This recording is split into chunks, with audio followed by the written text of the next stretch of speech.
શ્રીજી મહારાજના સમયમાં એક કમળસિંહ શેઠ થઈ ગયા.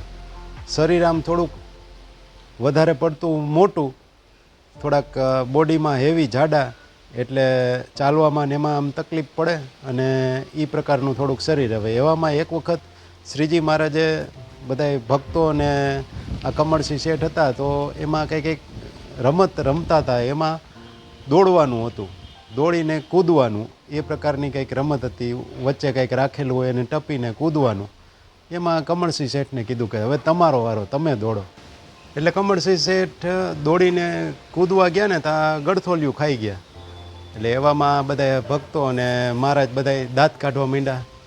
એટલે વળી પાછું બીજી વાર કીધું કે કમળસિંહ શેઠ હજી એકવાર પાછું આવી રીતે કરો. આવી રીતે 3-4 વખત રિપીટ કરાવ્યું.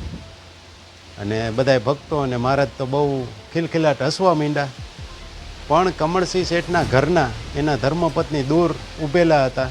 બહેનો ભક્તો જે હોય એની સાથે એ આ બધું જોતા હતા. એટલે પછી જ્યારે આ બધું પૂરું થયું અને ઘરે આવ્યા ત્યારે કમળસિંહ શેઠને એના ધર્મપત્નીએ કીધું કે તમને ખબર ન પડે તમે કેવા ભૂંડા લાગતા હતા, તોય તમે એવું બધું દોડ થતા. મહારાજ કહેતા હતા તોય તમે દોડીને પાછું ગળથોલિયું ખાધું ને પાછા ઊભા થઈને પાછા દોડવા માંડ્યા. એટલે કમળસિંહ શેઠે કીધું કે આમ તો કે આપણે મહારાજને રસોઈ નથી આપી શકતા, આમ રાજી ન કરી શકીએ, પણ જો આપણા પડી જવાથી મહારાજ રાજી થતો હોય તો આનાથી વધારે મોટી વાત આપણા માટે કઈ કહેવાય કે અત્યારે જેને જ રસોઈ આપી છે એને મહારાજ એટલા યાદ નહીં કરતા હોય જેટલા આપણને યાદ કરતા હોય છે. એટલે કહેવાનો મતલબ કે જીવનમાં ઘણીવાર આપણી કોઈ ક્રિયા ઉપર હસતું હોય તો એમ માની લેવું મારા પ્રભુને જ હું ખુશ કરી રહ્યો છું.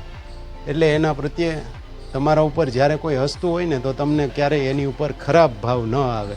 આ પ્રસંગ એટલા માટે કે કોઈ તમારી હાંસી ઉડાવે તો ક્યારેય તમને એમ ન થાય કે મારી હાંસી ઉડાવી. એમ જ માનવાનું કે એમાં રહીને મારો પ્રભુ હસી રહ્યો છે અને એના હસવાનું કારણ હું બન્યો છું, એટલા માટે એના પ્રત્યે દ્વેષ નહીં ઊભો થાય.